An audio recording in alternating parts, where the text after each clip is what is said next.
The Grandmother's Secret, based on a disturbing true story.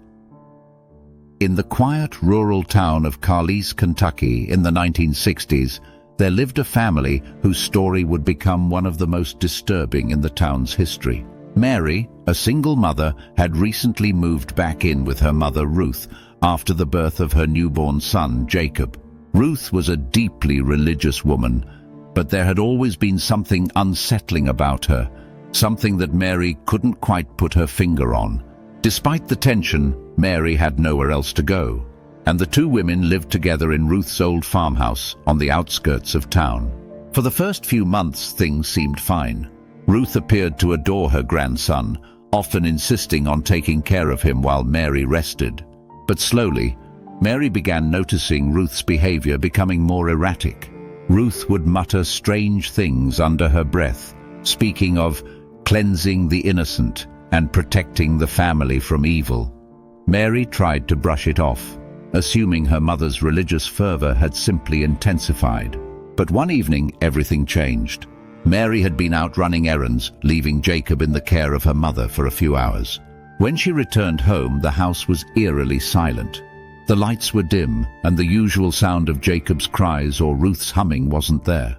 A cold chill ran down her spine as she walked through the hallway toward the kitchen. As she approached, she smelled something strange, something burning.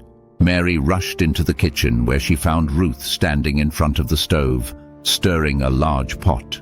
The sight would have been ordinary, except for one horrifying detail. There were small pieces of bloodied cloth on the floor, and the pot was filled with an unnatural dark red broth that bubbled and frothed.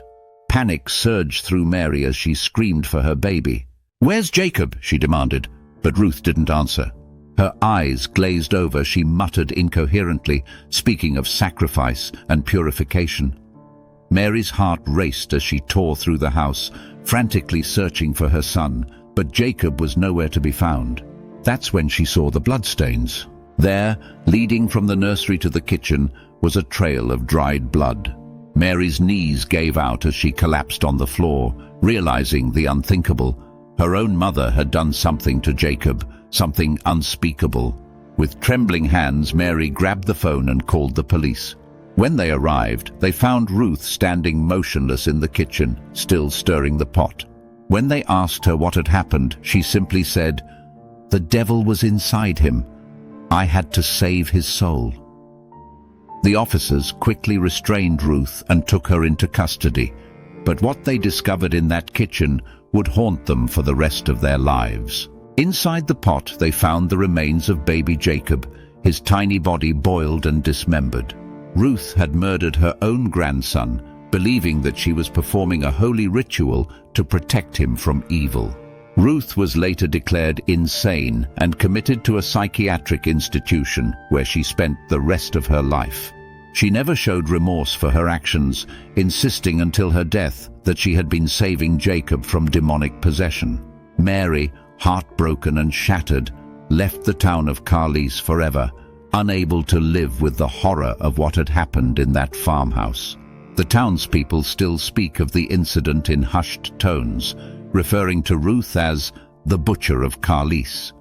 To this day, the old farmhouse remains abandoned, a haunting reminder of the horrific crime that took place within its walls. Locals claim that strange noises can be heard at night, soft cries of a baby, and the faint sound of a pot boiling, as if the ghost of Jacob is still trapped in the house, waiting for his mother to find him.